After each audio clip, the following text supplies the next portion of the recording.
En mode Rocket, épisode numéro 9, présenté par le SIC Podcast, bien entendu. La séquence de victoire du Rocket de Laval s'arrête à 6 du côté de Belleville. Retour réussi dans la Ligue américaine pour Florian Jacquet et Adam Engstrom. Il y a un joueur en feu chez le Rocket présentement, Alex Belzile. Il enfile l'aiguille à outrance. Et on parle un peu des affrontements face aux Marlies cette semaine.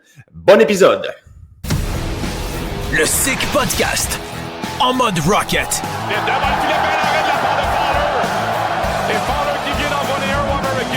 Le podcast le plus sick sur le Rocket de Laval. Voilà une entrée de territoire pour Jacquet. Jacquet, belle feinte, ça mène devant le filet. Le but! Marqué par Florian Jacquet! Avec Cédric Blondin et Vincent Demuy. Le but marqué par David Heimbacher.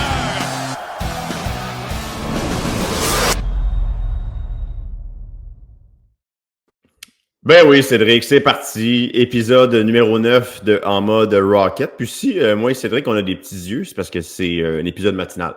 Très matinal. Épisode matinal, puis je pense parler pour toi aussi. D'habitude, les gars de hockey, on n'est pas très, très matinal, normalement. Moi, je suis zéro matinal pinball, Bon. honnêtement. Là, il est pas si payé, 9h30. Non, mais c'est ça, 9h30. Un moment donné, il faut que le petit monde se lève. Hein? L'avenir appartient à ceux qui se lèvent tôt. Puis si on se fie à nos habitudes de vie, mon Ced, nous, on n'a pas beaucoup d'avenir. Hein? Autres, on se couche tard au lieu de se lever tôt. Parce c'est ça. que nos matchs de hockey sont tard. Ceux qui travaillent dans le sport, en général, c'est ça. C'est ça. Donc, Non, mais pour de vrai, on dirait que je vieillis à vue d'œil, mon Ced. On dirait que j'ai encore le retour de Belleville dans le corps, beaucoup de routes, même si tu as fait bien pire. Tu me diras, tu me diras petite nature. Non, mais c'est vrai le pire. J'ai pas eu des grosses nuits en fin de semaine quand même, quand tu dors pas dans le confort de ton domicile. Puis oui, je suis poule de luxe. Je l'assume à 100%. je t'ai pas bien suggéré l'hôtel, finalement.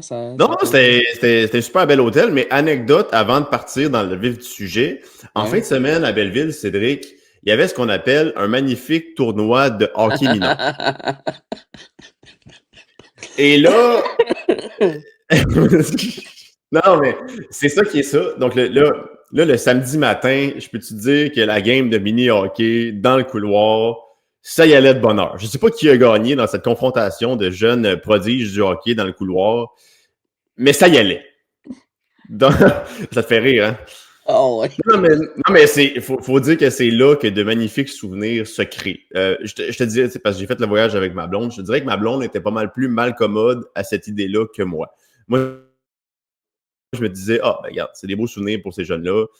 Ils jouaient des matchs de hockey là, pas loin dans le même complexe que le CA Arena. Là, il y a plusieurs classes. Donc, il y avait du toxon au pied carré. Puis bon, les hôtels, c'est pour ça que j'ai eu la difficulté à me trouver un hôtel finalement, chose qui a été faite. Mais la nuit n'a pas été de très, très longue durée.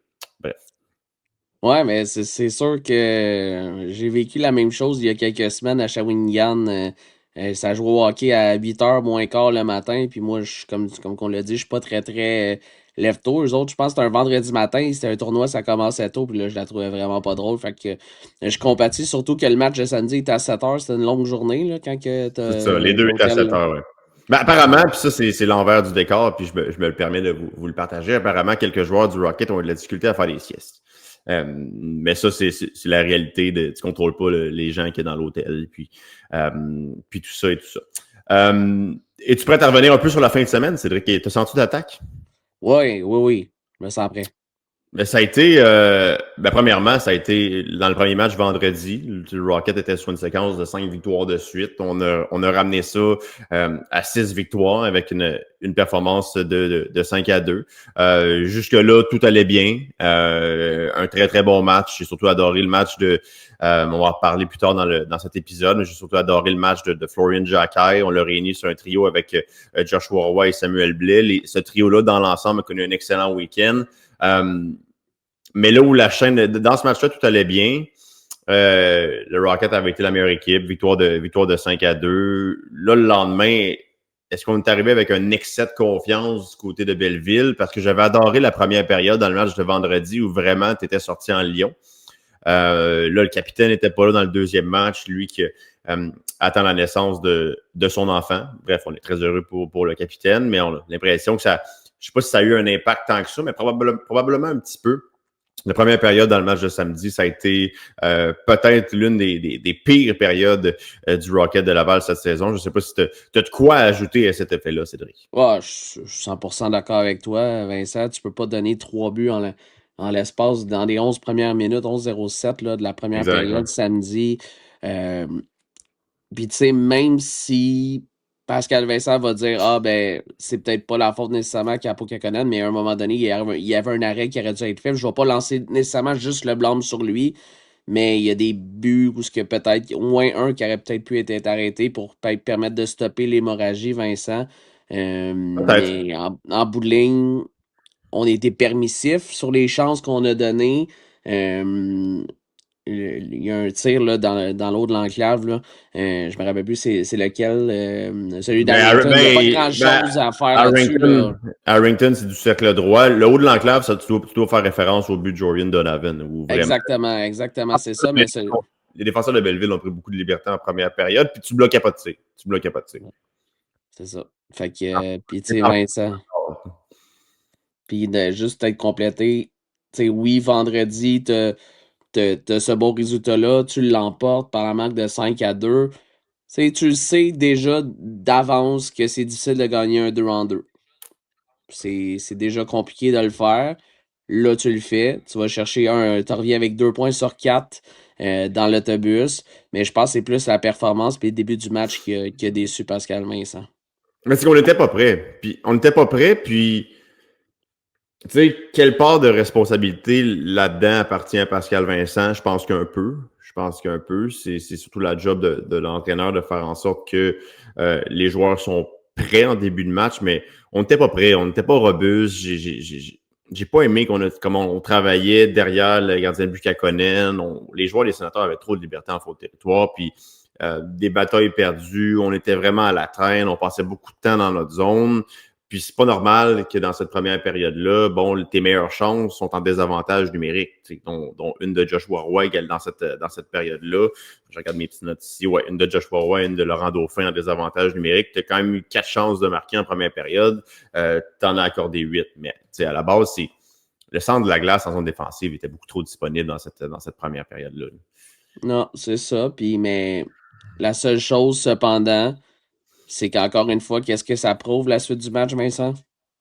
Bon, c'est un groupe qui a du caractère, assurément. Mais que quand tu joues de cette façon-là, c'est une équipe qui est extrêmement difficile à battre. De revenir en retard de 0-3 sur la route, surtout avec la première période qu'on a eu la chance de voir, ça prenait, première des choses, beaucoup de caractère, ça prenait beaucoup de résilience, puis ça prenait du talent puis de l'exécution qui était à point. Puis c'est exactement ce qu'on a vu parce que si tu m'avais dit à 11-07, lorsqu'on a marqué le 3e but chez les Sénateurs, que le Rocket reviendrait dans le match, la manière que la première période se déroulait, je t'aurais pas cru. Mais honnêtement, j'ai été impressionné. On a gardé les choses simples. On est revenu à ce qu'on fait de bien depuis des semaines, depuis le début de la saison. Et ça a passé près d'aller chercher au moins un point. Là. Le but rapide de Joshua Roy, ça a fait toute la différence dans la confiance que ce groupe-là est en mesure de reprendre. Ouais. On aurait dû commencer la première période de cette façon-là. Mais tu sais, même si on sort un peu plus flat en première, je pense que si défensivement, au moins, tu te tiens, ton marquage est bon, je pense que tu peux t'en sortir. Tu retraites peut-être au vestiaire 1, 2-0, certainement pas 3-0. Je pense que si défensivement, tu es un petit peu plus aux aguets, puis tu joues un peu plus comme un match de séries éliminatoires, même si offensivement, tu es un peu plus éteint, tu te donnes une meilleure chance dans ce match-là, mais globalement, ça n'a pas été bon. Mais le but de Joshua Roy est arrivé 26 secondes après le début de la deuxième. Donc ça, je pense vraiment que ça a ramené le Rocket sur la track, comme on dit. Mais avant de continuer à réagir sur ce match-là, puis le reste de la fin de semaine, parce qu'il y a eu du positif, il y en a un qui était pas très, très content après cette défaite-là de 4-3 à Belleville. Même s'il y avait du positif, je pense que l'émotion était plus négative à ce moment-là. Puis c'est correct parce que Pascal Vincent me parlait vraiment immédiatement après la fin de la rencontre. Mais je vous laisse entendre ce que le pilote du Rocket avait à dire après cette défaite samedi à Belleville. On n'est pas sorti en première. On les a laissés patiner, on les a laissés créer des chances, puis ils ont marqué 3 buts. C'est dommage pour Kakkonen parce qu'il ne méritait pas ça. On a une chance qu'on est revenu en deuxième, mais tu peux pas manquer une période. Pas dans cette ligue-là. On est physique, il faut qu'on soit physique, puis on doit bien manager la rondelle. Mais on était physique, il faut être physique puis tuer des jeux, puis on ne tuait pas de jeu. On les laissait patiner, on essayait de jouer une game facile, puis en ce temps-là, on est juste une équipe ordinaire si on joue de cette façon-là. C'est ça. On est juste une équipe ordinaire, puis je pense que Pascal Vincent a mis le doigt sur un autre bobo. On n'était pas là, on n'était pas les premiers sur la rondelle, on n'était pas acharnés pour créer des rondelles libres, sortir ensuite du territoire. J'aurais été curieux d'avoir les stats de possession, surtout en zone offensive dans cette première période à Belleville. Mais, tu sais, puis en même temps, ça, Pascal le fait souvent, puis il l'a pas fait ce coup-là, puis c'est pas grave. Moi, je vais le faire. Il faut donner du crédit au sénateur aussi. Je veux dire, dans le sens, il était prêt, il patinait, il y avait de la cohésion, il était acharné, il était pas content de ce que ce groupe-là avait fait la veille devant leurs partisans. Puis ils ont bondi, tout simplement. Ça ressemblait drôlement à la première période du 22 octobre, Vincent.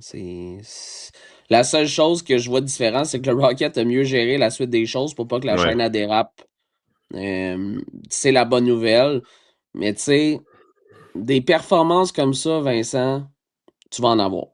Tu vas en avoir. La dernière fois, je t'avais parlé de 3. Là, on est rendu à 4. Mais tu sais, en même temps, tu reviens dans le match. Tu es à quelques instants de forcer la prolongation.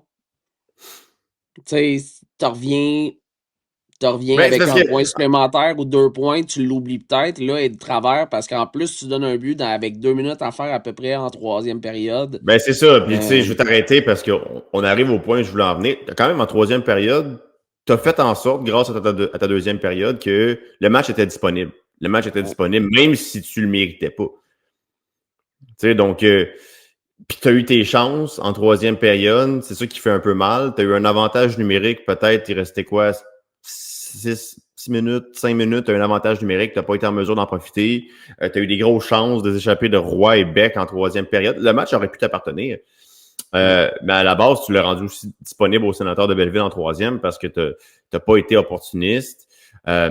Mais là où je m'en veux un peu, puis bon, pas parfait, j'aurais aimé poser la question à Pascal avec du recul, mais j'y ai pas pensé. C'est une meilleure leçon? C'est une bonne chose que tu aies perdu ce match-là? Qu'est-ce que t'en penses? Je pense que la réponse t'aurait été oui. Là. Parce que tu sais, tu retournes à la maison, encore une fois, tu reviens de l'arrière de 0-3, tu gagnes, ben tu oublies peut-être la première partie du match parce que tu as le résultat en bout de ligne, puis tu peux peut-être prendre des mauvais plis en raison de ça, parce que tu sais, ben je suis capable de revenir. Fait je suis un peu du même avis que toi que oui, c'est une bonne chose, cette défaite-là. Puis quand tu regardes le classement, Vincent, tu sais, à un moment donné, 16 victoires, 7 défaites, 4 points d'avance au sommet de la division. C'est ça, là. Chill out, comme on dit. C'est une défaite en 6 matchs, là, en 7 matchs, là, pardon. Là. À un moment donné, c'est parce qu'on attend tellement de ce groupe-là. Fait que quand ils connaissent une première période comme ça, ben, c'est sûr que Pascal Vincent, il va être déçu après le match. Surtout que tu lui as parlé immédiatement. Ben, je l'ai fait moi aussi quand j'étais à Belleville. Ça a été 2 ou 3 minutes après le match. Tu n'as pas le temps vraiment de décompresser puis de donner tes commentaires, mais c'est normal parce qu'on s'attend plus à ça du Rocket, surtout dans l'an 2. Mais tu sais quoi? Il va arriver prêt demain pour recevoir les Marlies. Ils vont avoir appris exactement de ce qui vient de se passer le week-end dernier, surtout dans le match de samedi. Ouais. Puis en même temps, qu'est-ce que je voulais ajouter à ça? Donc Pascal n'a pas eu le temps de décompresser, même que quand je suis arrivé pour lui parler, il est arrivé avant moi, il était prêt avant moi pour me parler, mais le temps de descendre et tout, je veux dire, lui, s'il avait pu me parler sur la glace, il l'aurait fait. Je pense que il fallait que ça sorte, mais où est-ce que je voulais en venir aussi, c'est que tu l'as ajouté? Mais Vincent, il ne faut pas oublier aussi que dans une réalité où ce que les équipes voyagent après le match, surtout un match à 7h le samedi, quand c'est une journée de congé le dimanche, tout le monde a très hâte de partir. Tu l'as vécu, toi aussi, tu devais revenir. Donc, exact. C'est aussi, ça l'aide à ce que ça se passe vite. Puis on va donner crédit à Frédéric du Rocket qui s'assure que tout se passe très rapidement lorsqu'il y a des matchs sur la route. Des fois, on l'oublie, mais c'est important de le souligner aussi. Là. Ouais. Puis, justement, Pascal a parlé de Kaapo Kakkonen qui ne méritait pas ça. moi, je fais abstraction de sa performance. Toi, tu dis que tu aurais aimé qu'il fasse un arrêt. Peut-être que tu as raison. Mais en même temps, on était tellement croche devant lui que moi, je trouve de juger s'il aurait pu faire un arrêt de plus ou pas, c'était tellement croche devant lui que écoute, puis ceci dit, quand Jacob Fowler est arrivé dans la mêlée, on dirait que le kid a continué de m'impressionner. Mais la différence est là, Vincent. Il y a des T'avais matchs... pas le choix de faire quelque chose parce que. Puis, vas-y, complète ton point. Après ça, je veux qu'on entende Pascal Vincent, mais vas-y, complète ton point.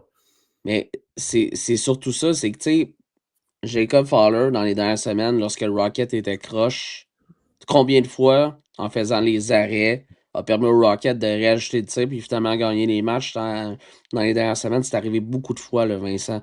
C'est ce que le Rocket avait besoin du vétéran dans le match de samedi. Est-ce que c'est entièrement sa faute? Non, loin de là, c'est pas ça que je dis.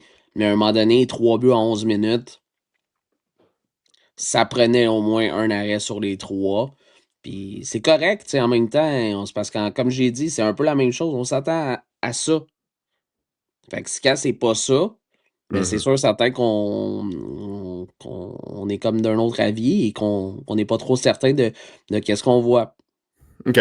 Là, on va entendre. J'ai quelque chose à ajouter à ça, mais je Vas-y. veux pas qu'on dévie trop du sujet, puis je veux qu'on entende Pascal Vincent avant, parce qu'il y a eu des changements, pas au trio offensif à la suite de cette période-là, mais au paire défensif. Là, on a vu Engstrom jouer avec Rennbacker, chose que j'ai trouvé particulièrement intéressante. Il fallait changer des choses. On a retiré Capo Kakonen.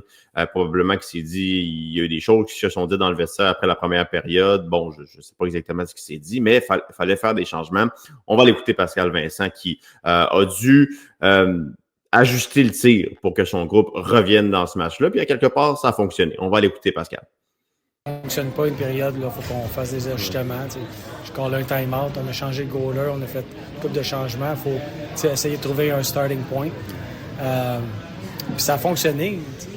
La punition qu'on a prise la dernière, là, ça nous coûte la game. Au bout de la ligne, là, c'est une punition complètement inutile. Quand je dis que Pascal était fâché, il était fâché. Mais tu sais, c'est vrai, la punition de Luke Tuck, je ne sais pas si tu l'as en mémoire, là, c'est... Je me rappelle l'avoir vu, mais là, vraiment... C'est un double échec dans le dos de Bon Giovanni. Il restait 4 minutes 30. T'es dans ton territoire. Il y a d'autres façons de récupérer la rondelle. Puis après ça, bon, on connaît la suite. Un tir de la pointe de Thompson que Garrett Pilon habile redirige dans le fond du filet. Celle-là, à ce moment-là, bon, il l'avait à travers la gorge. Ça reste une punition d'intensité. C'est pas la première fois qu'on a des pénalités comme ça, que ça coûte des matchs ou des gros buts à des mauvais moments. Pas au-delà des pénalités qui accordent des buts, mais une pénalité comme ça dans les 5 dernières minutes. C'est dommage parce que je trouvais que ce trio-là avait plus d'impact dans ce match-là. On dirait que Thorpe est un meilleur fit sur une 4e unité avec Dunning et Tuck. Puis je trouve que sur l'échec avant, ce trio-là, ça bardassait égal, là. Tu sais, ça bardassait vraiment égal. Puis je trouve que ça a un peu gâché ce match-là où ton 4e trio, au final, t'a fait mal. Ça faisait longtemps qu'on n'avait pas dit ça, Vincent. Ça faisait tellement de matchs que le 4e trio, il donnait des bonnes performances, mais il peut pas te coûter un match. Et si le coach te fait assez confiance pour le faire jouer dans les 5 dernières minutes, tu peux pas... dans un match égal comme ça, tu peux pas prendre une pénalité comme ça. Puis je me rappelle la réaction de Luke Tuck. Il s'en voulait quand il a pris cette pénalité. Il savait que c'était une pénalité qui pouvait être très coûteuse. C'est exactement ce qui est arrivé. Puis Vincent, il y a peut-être une chose, parce qu'on l'a dit souvent dans les dernières semaines. Quelque chose qu'on voulait que le Rocket peut-être fasse un peu mieux depuis le début de la saison, c'est ces déviations de rondelles dans l'eau de l'enclave. Exactement comme qu'on a vu sur le but de Garrett Pilon. Jacky l'a fait la veille. Mais Jacky l'a fait la veille. Pas assez depuis le début de la saison. Mais ça, Jacky doit en marquer. Mais on va aller vers ce sujet-là, mais j'avais quelque chose à dire sur les gardiens de but, sur Jacob Fowler. Ouais, puis là, bon, on va peut-être découper cet extrait-là où je parle de Jacob Fowler, évidemment, parce que les fans à Montréal adorent entendre parler de Jacob Fowler, mais je trouve que en relève, il a tellement amené de confiance quand il est arrivé dans le match. Après le 3e but, il a tellement amené d'agressivité, de confiance. Il a tellement été bon. Puis sur le but gagnant, il peut absolument rien faire. Puis ça m'amène à penser... Il est une petite coche au-dessus de Kekkonen quand même depuis... Kekkonen n'est pas mauvais, vraiment pas. Il est bon depuis le début de la saison. Mais là, Fowler, là, vraiment, c'est son filet. C'est le gardien de but numéro 1. Puis il a fait quand même des gros arrêts en troisième période, où il y a des situations de désavantage numérique. Encore une fois, le meilleur gardien de but, il a été embêté pas loin de son demi-cercle. Tu sais, quand on dit qu'un gardien, c'est lui qui doit frapper la rondelle avec sa jambière, son bouclier, tout ça, et non l'inverse. Faut pas que la rondelle te frappe, c'est Jacob Fowler ces temps-ci. C'est lui qui veut faire l'arrêt, c'est la jambière qui va vers la puck et non l'inverse. Puis, non, c'est son filet, c'est le gardien de but numéro 1. Puis là, plus les matchs avancent, plus je pense qu'il gagne la confiance de Pascal Vincent, l'entraîneur des gardiens de but, Marco Marciano, qui fait un superbe travail avec Jacob présentement. Absolument, Vincent. Puis je veux rien enlever à Capo Kekkonen, moi non plus, là. Mais le Rocket... Non, c'est un solide vétéran. Oui, exactement. Mais le Rocket joue d'une autre façon avec Fowler derrière la défensive. C'est avec la confiance dont il est devant son filet, sa stature, son niveau de confiance, c'est un peu indescriptible comment il est devant son filet, Vincent. Puis tu sais, pour moi, c'est un gros statement. C'est parce qu'il est tellement... Je vais le décrire, moi. Il est tellement en contrôle. Il est juste tellement en contrôle. Il est juste tellement... Tu sais, il donne de la confiance à tout le monde. Tu sais qu'il est là pour faire les gros arrêts, mais en même temps, tu sais que c'est un jeune devant le filet, puis on dirait que tu te donnes... Puis c'est un mot d'ordre depuis le début de la saison. Tu te donnes tellement la mission de protéger ce qui se passe devant lui parce que tu veux qu'il paraisse bien dans le vestiaire. C'est un cool guy. Tu sais, clairement, il s'entend bien avec les joueurs. Puis on dirait que tu dis, OK, là, il faut protéger notre jeune gardien. Il ne faut pas qu'il se fasse frapper. Il faut qu'on surveille bien ce qui se passe dans le bas de l'enclave. Il faut box out. Puis, en tout cas, dès que Jacob est arrivé devant le filet, mais en même temps, il est tellement bon pour harponner des rondelles, pour couper des corridors de passe lui-même. C'est sorti derrière le filet. Tout est en contrôle présentement. Non, c'est ça. Puis ça donne tellement de confiance au groupe. Puis c'est pas étranger son entrée dans le match au retour du Rocket de 3-3. Parce qu'il n'en donne pas des mauvais buts actuellement. Il n'en donne pas. Il va faire les arrêts quand il y a des arrêts de fait. Il va peut-être en donner une fois de temps en temps. Mais les joueurs le savent. Ils savent qu'ils peuvent marquer un but. Qu'ils vont avoir du temps pour aller en marquer un autre et revenir dans le match parce que le gardien derrière va faire sa job. Et quel début de saison. Il est quasiment en bas de 2 de moyenne de but contre. Là, à un moment donné, ça reste des chiffres. Mais les chiffres, ils parlent beaucoup, Vincent. Ils parlent beaucoup. 2,08 et 919. 2,09, pardon, et 919.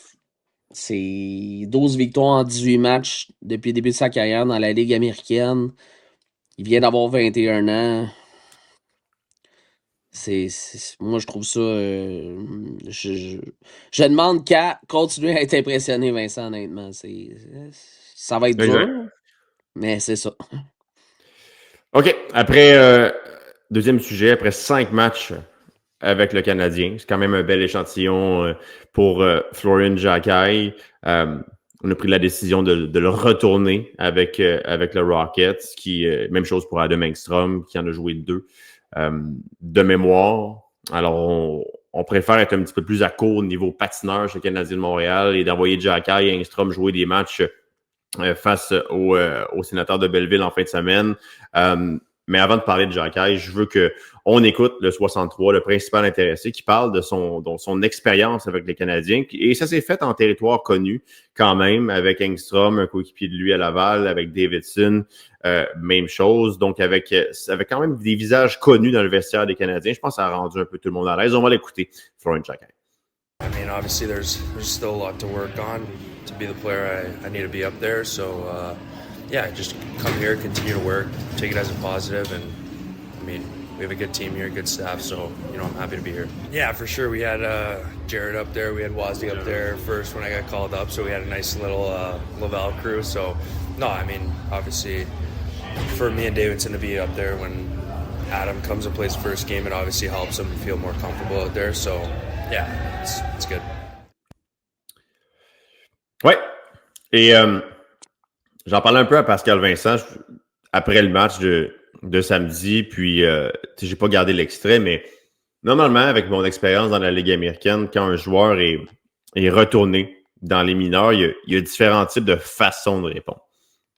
Celle de Xhekaj en fin de semaine, c'était d'arriver avec énormément de confiance de son passage. Puis évidemment, ça varie selon là où est rendu le joueur dans sa carrière. Sinon, tu peux arriver à Laval ou dans la Ligue américaine, un peu tout croche. Le moral dans les talons, ça fonctionne pas. Ou parfois, tu arrives dans la Ligue américaine, puis c'est pas parce que tu as le moral dans les talons, c'est juste parce que tu es habitué à un rythme de jeu qui était plus rapide. Donc, tout ce que tu essaies de construire dans la Ligue américaine, tu le fais trop vite. Les joueurs autour de toi ne sont pas capables de suivre. Mais pour Xhekaj, en fin de semaine, le jeu il semblait tellement plus lent autour de lui. Il était une petite coche au-dessus niveau exécution. Tout était parfait. Ça rendait son timing vraiment parfait pour être un joueur d'impact. Il frappait, il patinait plus qu'avant son départ à Montréal. Alors, dans son cas, son rappel, ça a été bénéfique. Je pense. Puis les prochaines semaines, ils vont nous le dire. L'histoire va nous le dire. Mais je pense que ça a été bénéfique pour lui de la façon qu'il s'est comporté en fin de semaine. Voulait faire la différence. Un match de 3 points pour lui également en fin de semaine. Ça s'est fait samedi ou vendredi, j'ai un blanc. Dans le cas de vendredi, exact. Il n'y a pas eu de point dans le deuxième match, mais ça a été sa deuxième meilleure récolte en carrière dans la Ligue américaine. Il avait récolté 5 points en décembre 2024 là, à Bridgeport dans un match pratiquement historique pour lui. Mais quelle belle façon de revenir à Laval. Ah, c'est sûr. Puis, tu sais, les points, les mises en échec, tu sais, combien de fois depuis le début de la saison, Vincent, je t'ai mentionné qu'il y a une chose que je trouvais qu'il faisait pas assez, Florian Xhekaj, c'est-à-dire lancer au filet. Il ne lançait pas suffisamment au filet depuis le début de la saison, Florian Xhekaj. Et avant le match de vendredi... Mais il se mettait même pas dans une position pour le faire. Ça, c'est... Ben c'est justement parce qu'il n'était pas capable. Là, il se mettait dans une position. En fin de semaine, ce sont 8 lancers au filet. Des lancers cadrés dans le cas de Xhekaj. Il y avait un seul match depuis le début de la saison avant les deux du week-end où il avait dépassé les 3 lancers. Il y a eu 5 et 3 cette fin de semaine. Et le seul match qui avait fait ça, c'est le deuxième match à domicile au début de la saison face à Abbotsford. Moi, je trouve qu'il ne lançait pas suffisamment, mais quand tu es capable de te créer ces opportunités-là, c'est sûr que les points vont suivre, mais en bout de ligne, c'est pas juste ça sa game. Mais là, en fin de semaine, il était plus dans un rôle un petit peu plus offensif, comme c'était le cas avant son rappel. Donc, c'est sûr qu'il faut s'attendre à ce qu'il produise un petit peu plus. Mais en même temps, si tu veux un rôle offensif, il faut que tu prouves à ton entraîneur que tu es capable de produire offensivement. Puis là, il l'a fait. Je trouve dans ses entrées de territoire, c'est attaquer le territoire adverse avec beaucoup de vitesse. Il y a eu un impact sur les situations de contre-attaque où tu récoltes un but ou une chance de marquer. Ses lectures étaient bonnes, son positionnement était bon pour recevoir la rondelle, également alimenter ses coéquipiers. Une mise en échec percutante en zone neutre sur Carter Yakemchuk. Lui a sonné les cloches pas à peu près, puis ça l'a peut-être mis dans son match aussi. Non, sur l'échec avant, il était solide, puis non, s'il peut continuer comme ça, on l'a vu également de mémoire en avantage numérique, en désavantage numérique, là, il était utilisé, puis tant mieux, est-ce qu'il va obtenir un autre appel, est-ce que ce sera Blais, le Canadien qui part à Pittsburgh jeudi, c'est un sujet du podcast aussi, là. Est-ce que ce sera lui qui sera rappelé, un autre? On va voir où le Canadien veut s'en aller dans cette direction-là au niveau des jeunes. Même extra, surtout vendredi, ça a été un match excessivement solide de sa part défensivement où il a peut-être été le meilleur défenseur. C'est lui qui offre le premier but de Xhekaj, une redirection, ce que tu parlais que tu aimerais voir plus souvent chez Rocket de Laval. Alors, s'il peut s'inspirer, puis d'être sur un trio avec Samuel Blais, évidemment que ce n'est pas sorcier. Ça aide Xhekaj dans sa façon de jouer. Moi, je pense que c'est extraordinaire parce que tu veux un peu qu'il joue de la façon que Blais le fait. Tu veux un peu qu'il devienne le genre de joueur que Blais est. Peut-être en meilleur, tant mieux, mais je pense que c'est un excellent fit pour lui sur un trio. Pourquoi pas avoir un petit peu une petite touche de marqueur de but avec Joshua Roy à leur côté. Absolument. J'ai bien hâte d'aller voir demain si les trois jouent ensemble. Ça m'amène au prochain point. Les meilleurs trios du Rocket ont vraiment tiré la navette en fin de semaine. Puis avant d'en parler, je veux, justement, on parlait de Xhekaj avec Blais et Roy. On va l'entendre ce que Florian Xhekaj avait à dire sur son trio, qui pour moi a été le meilleur en fin de semaine durant 5 périodes. Yeah, for sure. I think our line clicked well from the first period. So, yeah, I think we had a great game. It's good to get a win. Yeah, I mean, what more can you say? The guy's a winner. We played a little bit at camp this year together, and we had good chemistry. So, I think we just kept it going tonight. Ouais, et Florian qui parlait de Samuel Blais. Comme quoi, le gars, c'est juste un winner. C'est juste, il sait comment faire. Une Coupe Stanley, une Coupe Calder. Pas plus tard qu'il y a quelques mois de cela avec les Canucks d'Abbotsford. Comme je le disais, je pense que ça a été ton meilleur trio. Ça a été le trio que Pascal Vincent a commencé les matchs. En deuxième période, dans le deuxième match, quand tu cherchais un peu d'énergie, je pense que ce trio-là a tellement été utilisé. C'était quasiment absurde de voir ce trio-là autant être utilisé. Pratiquement tous les trois présences, les deux présences, on renvoyait le trio de Roy, Blais et Xhekaj. Puis je pense que c'est un trio qui va continuer d'être ensemble. Puis c'est la même chose pour le premier trio, celui de Farrell, Dauphin et Belzile a tellement été utilisé, Cédric. Mais bref, où je veux emmener dans la conversation, tellement été utilisé, il a produit. C'est que t'as pas eu de production secondaire en fin de semaine. Ça a été vraiment tes deux premiers trios qui ont tiré la navette. 2 buts à force égale. C'est arrivé un du trio de Farrell, Dauphin, Belzile, l'autre de Blais, Xhekaj et Roy. Ça, c'est dans le match de samedi. Puis tes 5 buts dans le match de vendredi à force égale, c'est tes deux premiers trios qui te les ont donnés. Toi, ton constat, Cédric, c'est rassurant de voir les meilleurs joueurs qui l'ont été, ou bien peut-être un petit peu plus de production de Simoneau, Beck, Méchard, quoi que Simoneau a produit pas mal. Mais du quatrième trio, ça pourrait être une bonne chose pour la suite des choses. Je suis pas inquiet parce que par rapport à ce que ces deux premiers trios-là ont été capables d'aller chercher autant de production dans le week-end, mais surtout dans le cas du premier trio, leur constance depuis le début de la saison, Ouais.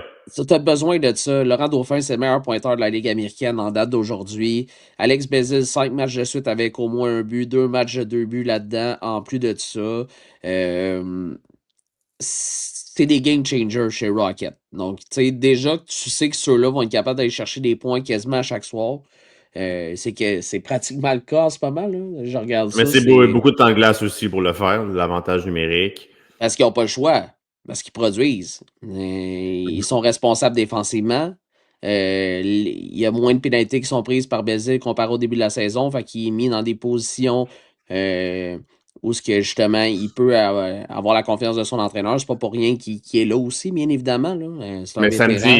samedi, Cédric, tu parles de ce trio-là, les deux passes de Laurent pour les buts de Belzile, hallucinant.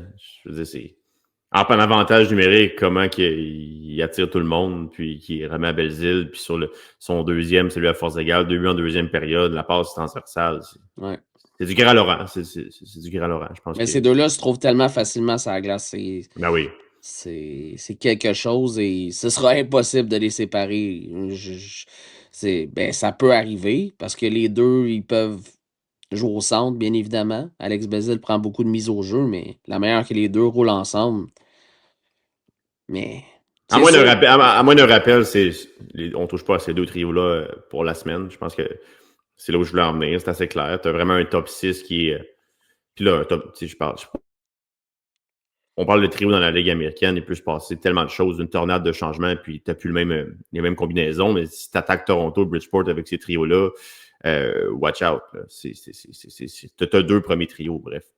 Oui, exactement. Puis pour le bottom 6, Vincent, c'est sûr que oui. Peut-être j'aurais aimé un petit peu plus de production, mais c'est venu dans les dernières semaines.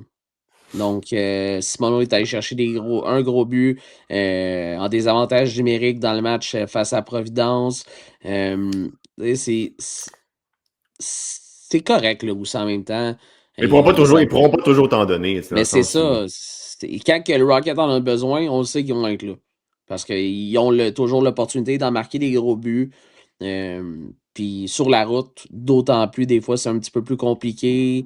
T'as pas les match-ups en plus de ça, donc c'est... En même temps, tu sais, c'est surtout au Winbeck, il y a eu ses chances. Je regarde ça. Une vendredi à Belleville, deux, tu sais, 3 chances dans la fin de semaine. Méchard a eu quelques chances également. Donc, tu sais, tout n'est pas beige dans le cas des deux jeunes avec Simoneau. Peut-être que Simoneau l'a un petit peu moins vu en fin de semaine, mais en même temps, il t'en a tellement donné. Puis pour défendre un peu le quatrième trio, il y a eu des changements. Tu as commencé le week-end avec Méchard, tu l'as terminé avec Thorpe parce que Condotta n'était pas là. D'ailleurs, Condotta n'était pas là sur les deux trios secondaires.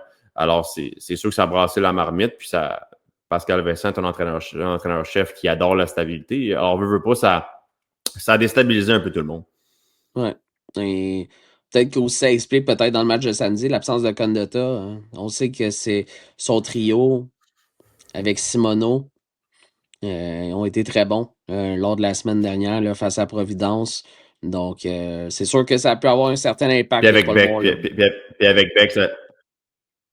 puis avec Beck, ça peut, dans le match de vendredi, ça peut amener un peu de vitesse. J'étais curieux de voir ce trio-là qui finalement, défensivement, a eu de l'impact, mais offensivement n'a pas eu de l'impact recherché. Ça m'amène à l'autre sujet. Alex Belzile est en feu, puis je pense que Pascal Vincent adore sa production. Tu en faisais mention, c'est 7 buts à ses 5 derniers matchs. Dans le cas d'Alex Belzile, c'est le but gagnant dans le premier match de la fin de semaine. Donc, c'est tous des gros buts. C'est 2 buts également dans le deuxième match. Le but qui faisait 3-2, le but égalisateur en deuxième période. Et justement, je parlais de Pascal, je me mêlais dans mes mots. On va aller tout de suite écouter ce que Pascal Vincent a à dire sur la séquence des plus heureuses que vit Alex Belzile présentement avec le Rocket. Écoute, c'est un clutch guy. Je sais que dans le passé, là, quand les matchs sont importants, il se présente. Puis encore une fois, ce soir, là, il a prouvé. Ouais. Alors, bien évidemment, je suis persuadé qu'Alex Belzile aurait aimé marquer ses buts dans le match de samedi dans une cause qui est gagnante. Malheureusement, c'est pas arrivé. Puis tu parlais de Laurent Dauphin qui est au sommet chez les points dans la Ligue américaine. Alex Belzile, premier marqueur de 10 buts ou plus avec le Rocket, est à 11. 5e rang des meilleurs buteurs de la Ligue américaine. Je pense qu'aucun de nous deux avait ça dans son jeu de bingo, mon Ced. Surtout moi, qui avait dit que je m'attendais pas à ce qu'Alex Belzile marque 20 buts cette année. Au rythme où ce qui s'en va, il va le faire, honnêtement. C'est une longue saison, mais moi, surtout ce qui m'impressionne dans le cas de Belzile, Vincent, c'est qu'au début de la saison, qu'il avait des chances. Et c'est 3 buts à ses 13 premiers matchs en début de saison. Mais là, c'est là que ça a débloqué. C'était une question de temps parce que 100%. lui, Dauphin, là, il se trouve facilement sur la glace. Ils sont tellement bons à partir du fond de territoire pour provoquer des choses, de l'embouchure du filet, pour cette déceptivité, si je peux utiliser l'expression, là, parce que les gardiens ou les défensifs, ben, ils vont craindre Dauphin, puis ça va ouvrir une passe pour Belzile. C'est ça qui fait que ces deux-là, Dauphin ne se retrouve pas premier pointeur de la Ligue américaine sans Alex Belzile. Mais t'as tellement deux bons passeurs sur ton trio, tu sais. Exact. Et ça va de soi que c'est à toi le rôle, c'est toi qui hérites du rôle pour marquer des buts. Tu sais, t'as Farrell qui amène tellement de vitesse. Farrell est un meilleur passeur qu'un marqueur. Dauphin est capable de faire les deux, mais un habile fabricant de jeu également. Belzile, lui, c'est fabriquer des jeux, c'est peut-être un petit peu moins sa tasse de thé, mais je parlais de Jacky, de se mettre en position, de prendre des lancers. Regarde le 22 aller, puis tu vas comprendre un peu plus où il a fait sa carrière avec ça, de salir le nez, d'aller dans le bas de l'enclave, de gagner des batailles, chose qu'il fait présentement chez Rocket de Laval, prendre des mises en jeu quand on a besoin d'un droitier. Ça, c'est un outil de plus dans le coffre de Pascal Vincent quand il est le temps de prendre ses mises en jeu. T'as deux joueurs de centre, même si Belzile a toujours probablement été plus confortable à l'aile, mais là, c'est hallucinant sa production puis comment il est en mesure là, de se placer dans des positions pour avoir la rondelle puis être dangereux puis déjouer les gardiens, déjouer 2 fois Jackson Parsons samedi. Ouais, comme j'ai dit, donnons crédit à ces deux compagnons de trio, Vincent. C'est des passeurs. C'est ça. C'est quand même Farrell. On entend peut-être un peu moins parler cette année. Mais mais constant. c'est quand même 17. Ben c'est ça, c'est que c'est 17 points en 23 matchs, ce qui est vraiment pas mauvais pour lui. Ce qui est à peu près au rythme de points de l'année dernière de 44 en 67, peut-être un petit peu plus que ça, mais moi, il y a tellement rien à redire. Combien de matchs depuis le début de la saison on a dit quelque chose de négatif sur ce trio-là? Pas Très beaucoup. rarement. Pas Très beaucoup. rarement. T'es prêt pour le prochain sujet? Oui. On achève rapidement. On achève cet épisode numéro 9. Il y a eu des mouvements de personnel quand même chez Rocket de Laval dans la semaine. Y en aura-t-il d'autres? Peut-être Capo Kakonen a été rappelé pour le match de samedi. Samuel Montembeault avait un petit rhume. C'est la saison, hein, Cédric? Oui. Oui. Okay. On confirme que oui. Là. J'ai hâte que l'épisode termine, que je puisse aller me boucher parce que c'est. Mais je t'en voudrais pas que tu mettes ton micro sur mute puis que tu aies te moucher un peu. Mais honnêtement, ça paraît pas tant. Ben, peut-être un petit peu, mais ça fait partie des très rouages. enrhumé, mettons. Très, très, très enrhumé. C'est la saison de ça. Et Montembeault, tu viens de dire, ça a été le cas. Il n'était pas là dans le match de dimanche. Ce qui a forcé le rappel de Capo Kakonen. Si les gens ne comprenaient pas pourquoi on a signé Capo Kakonen 1 an, un peu plus d'1 million, c'était pas exactement pour ça. Exact. Ben exactement pour ça. Tu veux pas avoir Jacob Fowler au bout du banc. Capo Kakonen est un vétéran qui comprend son rôle. Bon, je sais pas comment Samuel Montembeault va ce matin. Est-ce que Capo Kakonen pourrait faire la même chose ce soir? Puis en même temps, Capo Kakonen, les gens posaient la question, Cédric, non. Étant donné qu'il a passé à travers le ballottage en début d'année, il y a toujours cette fenêtre-là cumulative de 10 matchs, 30 jours dans son cas. Mais c'est un rappel d'urgence, de toute façon. Ça peut être les deux. Ça peut être un rappel d'urgence, qui est une fenêtre complètement différente, donc tu as de la flexibilité, ou ça peut être un rappel régulier, où étant donné qu'il a passé le ballottage en début de saison, tu as ce 10 matchs cumulatifs ou ce 30 jours. Donc ça peut être un ou l'autre, c'est des fenêtres qui sont différentes. Alors, il n'y a pas beaucoup de chances que Capo Kakonen passe au ballottage cette année, à moins que là, tu as une blessure. Là, tu as une blessure, puis là, il joue 10 matchs, puis il passe 30 jours. Mais bref, le Rocket le retrouverait cette semaine. Mais oui, vas-y, tu lèves le doigt. Parce que je suis allé voir sur la plateforme X, c'est confirmé, Samuel Montembeault était sur la glace ce matin pour l'entraînement du Canadien. Donc, Canadien qui reçoit le Lightning ce soir au Centre Bell. Donc, ce qui veut dire qu'il ne devrait pas avoir d'impact sur le Rocket à première vue actuellement. Ouais, puis là, il y a eu des rappels chez le Rocket également des Lions de Trois-Rivières, Hunter Jones. Je sais que, bon, on m'a avisé que Capo Kakonen n'était pas là à la pratique hier. Bon, on m'a avisé que c'était disponible sur la plateforme X. Et que on m'a avisé que le rappel d'Hunter Jones était surtout en lien avec ça pour tenir l'entraînement du groupe. Et Ryan O'Rourke, même chose. On avait une pratique spécialisée axée sur le développement. C'est un jeune défenseur, même chose. Donc, c'était probablement pour des besoins d'entraînement. Mais en même temps, tu étais content pour Jones parce que tu disais, bon, peut-être que tu vas perdre Kakonen, peut-être, cette semaine. Alors, ça donnait quand même une petite bouée de sauvetage si jamais tu avais besoin de lui pour être l'auxiliaire à Fowler mercredi contre Toronto. Ouais, ben exactement. Tu ne sais jamais dans ces situations-là. Et Hunter Jones, c'est quand même un gardien que c'est pas un. Mais lui et Gaudreau font très bien Trois-Rivières. Lui et Gaudreau font très, très bien Trois-Rivières. Donc, tu sais, c'est pas comme si c'était mal pris. Puis, à la limite, je pense que c'est des gardiens que tu peux envoyer dans la mêlée, dans la Ligue américaine. Puis, si tu te comportes bien défensivement, vont faire un bon travail, vont vouloir faire leur preuve. Donc, quand même bien que, bon, j'ai du bois, là, on souhaiterait pas ça. Là, mais, tu sais, dans le sens où tu as besoin d'eux autres, ils vont être capables. Tu as une belle profondeur quand même à ce niveau-là, au niveau des gardiens. Ouais, exactement. Et autant que dimanche, ça a dû être spécial pour Capo Kakonen lorsqu'il a eu l'appel qui allait être rappelé pour le match, pour épauler Jakub Dobeš le soir. Autant que ça a dû être spécial pour Hunter Jones quand on l'a dit, il fallait qu'il se rende à Laval pour la pratique. Eux, ils jouaient en Idaho le week-end dernier, les Lions de Trois-Rivières. C'est tout le temps des situations bizarres. Quand ça arrive toujours à des drôles de moments, ces rappels-là ou ces malades-là. Tu choisis pas toujours. Non, c'est ça, exact. Fait qu'on va surveiller, voir si le Canadien qui part à Pittsburgh jeudi. Ouais. Là, présentement, ils n'ont pas d'extra. Qu'est-ce qu'on va faire? Est-ce que le Rocket sera un peu dépouillé pour le match de vendredi? J'ai hâte de voir. Quand tu joues à domicile, il y a toujours un peu moins de risque que tu perdes un joueur, mais dans quelles circonstances, comment on va vouloir partir à Pittsburgh au niveau de l'effectif, oui, Seth? Mais Vincent, le match est jeudi à Pittsburgh, donc le Canadien part mercredi. Donc, il y aura un impact sur le En match de demain. plus, mais oui, bon point. Peut-être moins dans le match de samedi, parce qu'après ça, le Canadien revient. Après le match à Pittsburgh, il y a 2 matchs à domicile le week-end de mémoire. Non, à New York. C'est qu'ils ne reviennent pas. OK. Ouais. Puis dimanche, j'allais dire à Boisbriand, tu vois. Non, c'est à Montréal, bien sûr, contre C'était les bien dit. Oilers. Ouais. Donc, Ouais. J'ai hâte de voir quel genre de rappel on fera. Est-ce que ce sera des jeunes, Jacques Engstrom? Est-ce qu'on rappellera des vétérans? C'est-à-dire Play, Del Gaizo, dans quel sens on va aller? Ça, c'est un peu un mystère.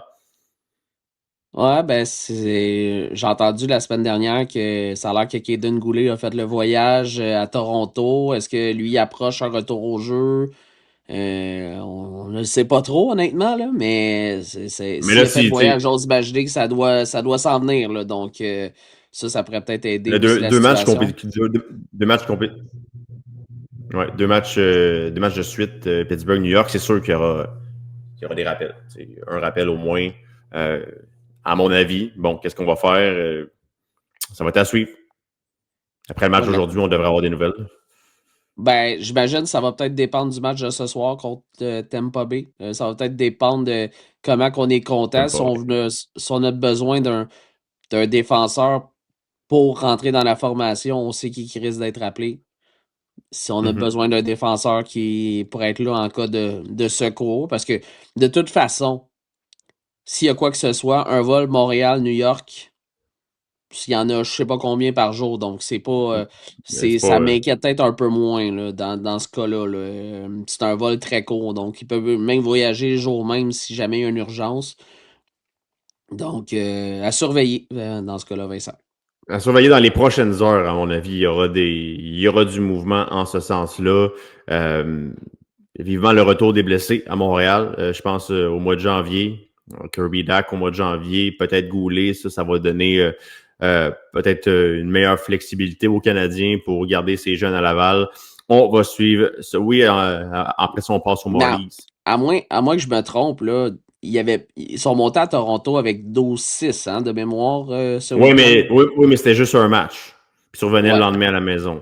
Puis Là, le c'est Rocket 2. était à Belleville, qui est C'est à ça, t'es 2 pas heures trop de loin. Toronto. Exact. C'est pas Mais c'est pas les mêmes circonstances. Là. mais je fais juste dire que le vol New York-Montréal, c'est pas si pire. Fait que j'ai hâte de voir comment on va gérer ça, parce que là, on commence à manquer. C'est tout le temps devoir rappeler des joueurs à chaque fois, là, ça fait partie de la réalité, mais en bout Ouais. de ligne, c'est ça. Il y a ce concept de navette. Et est-ce que tu veux qu'un jeune vive ça ou tu préfères y aller avec un vétéran? J'ai hâte de voir la direction qu'on va prendre pour ces deux matchs-là. Je m'attends moi, si j'avais à gager un petit sac de chips, là, j'irais plus vers un rappel de vétéran pour cette fois-ci. Mais Donc, qui? Blais Del Gaizo, probablement. Et donc, si je me fie à ce que tu as dit la semaine dernière, c'est que si Samuel Blais est rappelé, on ne le revoit plus à Laval? Je maintiens. OK, parfait. C'est bon. Je maintiens. On peut notre sac de chips, si tu veux, la sorte que tu choisis. Un salad chip, sel et vinaigre. OK, parfait. C'est un deal. Avant de se laisser, Ced, un petit mot sur les Marlies que le Rocket n'a pas affronté cette année. Les Marlies, c'est un début de saison qui est décevant. On joue en bas de 500. C'est 10 victoires en 23 matchs depuis le début de l'année. Seulement 4 à leurs 10 derniers. C'est une formation quand même qui a d'excellents vétérans, mais là, on se fait dépouiller devant le filet. Dennis Hildeby est en haut. Aktiamov également est en haut. On a des blessures. Stolarz, Wall. Présentement, on a Ken Appleby, le vétéran, et Vyacheslav Peksa. Deux joueurs qui ont surtout joué dans la ECHL dans les dernières années, qui ont l'expérience un peu de la Ligue américaine, surtout dans le cas de Appleby qui était avec les Checkers l'année passée. Comme je dis, d'excellents vétérans. Dans ce groupe-là, Michael Pezzetta casse rien, Ced. Pour ceux qui se questionnaient à savoir, bon, fait-il bien dans la Ligue américaine? C'est seulement 3 maigres mentions d'aide en 15 matchs pour lui, fiche de -6. Mais quand même, il y a des vétérans, Travis Boyd, Benoît-Olivier Groux, Logan Shaw, qui est le capitaine de cette équipe-là depuis belle lurette. Ils seront pas à prendre à la légère. Eux, tous les matchs comptent pratiquement à partir de là, pour les Marlies. C'est un groupe c'est toujours une formation, une équipe qui a de la pression de gagner. On s'imagine pas ne pas faire les séries du côté des Marlies. C'est littéralement ça. Alors, il faudra être prêt cette semaine. Mais absolument. Et là, Vincent, il y a 10 points d'écart entre les deux équipes. Donc, pas besoin de te dire que si le Rocket gagne les 2 matchs cette semaine, ça risque de commencer à être, ça risque d'être extrêmement difficile. Oui, il reste beaucoup de hockey, Vincent, mais déjà 10 points à ce moment-ci, surtout dans la situation des Marlies actuellement et la division Nord en général. Donc, ouais, j'ai hâte de voir. J'avais hâte de les voir, ces Marlies-là, cette année. Là, on va les voir quelques fois dans les prochaines semaines aussi. Tu l'as dit, les Marlies quand même. Une fois en décembre, une fois en janvier, Ced. Et après ça, c'est drastique, là. C'est pas mal plus que ça, là. C'est le nombre de matchs de mémoire, là. Mais je l'ai complété dans le cas des Marlies, c'est qu'ils ont quand même une fiche de 500 sur la route depuis le début de la saison. Donc, faut pas les négliger, même si Rocket est très bon à domicile. Les Marlies, clairement, qui sont capables de gagner sur la route. Donc, moi, c'est le plus gros indicatif à ce moment-ci. C'est une équipe de vétérans, tu l'as dit, Vincent, mais il va falloir tester les gardiens, même si c'est pas leur gardien 1A, 1A, 1B, tout ça. J'ai hâte de voir comment on va répondre, surtout après la première période décevante de samedi dernier. Ouais, puis en termes de développement, j'ai hâte de voir où William Villeneuve en est rendu. Un joueur quand même que j'ai toujours eu de l'affection pour. Je pense qu'il bouge bien la rondelle. C'est un bon patineur et le carrière la première vague de l'avantage numérique. Bon tir également. Faudra l'avoir à l'œil. Lui qui est habitué maintenant de jouer à la Place Belle là, plusieurs saisons dans la Ligue américaine sous la cravate. Et même que son nom à lui, dans le marché de Toronto, commence à sortir un peu pour obtenir une audition. Il n'a jamais obtenu de rappel avec les Maple Leafs. C'est intéressant quand même de voir cet ancien-là des Sea Dogs de Saint-Jean recevoir un peu d'amour du public torontois parce qu'il est constant. C'est ça que tu veux. Exactement. J'ai hâte de le voir jouer cette fin de semaine. Voir s'il pourrait justement avoir son premier rappel éventuellement avec les Maple Leafs. Merci, Ced. C'était bien le fun. Comme à chaque semaine. J'espère que tu seras plus en forme la semaine prochaine. Sinon, que ton virus sera guéri parce qu'on se voit mercredi à la Place Belle et je pourrais m'en passer. Disons-le comme ça. Ouais, je travaille fort pour être en forme dès demain. J'ai tout fait pour récupérer cette fin de semaine pour être en grande forme demain pour le premier match face aux Marlies. Extraordinaire, mon Ced. Alors, merci d'avoir été des nôtres pour cet épisode 9, déjà 9. On enregistrera le 10e quelque part la semaine prochaine. Merci beaucoup de votre fidélité. Au plaisir de croiser tout le monde à la Place Belle. Il y a de fidèles auditeurs de notre podcast. Alors, merci beaucoup. Je vous envoie beaucoup d'amour. Soyez prudents cette semaine sur les routes en direction de la Place Belle. Il fait froid, il annonce un petit peu de neige. Alors, restez bien à l'affût et on est de retour, bien entendu, la semaine prochaine. C'est un rendez-vous. Ciao tout le monde. Salut. Et c'est fini pour aujourd'hui. On espère que vous ne vous ennuierez pas trop de nous d'ici la prochaine fois. Abonnez-vous à le Sick Podcast en mode Rocket sur YouTube, X, Facebook, Instagram et toutes les plateformes audio.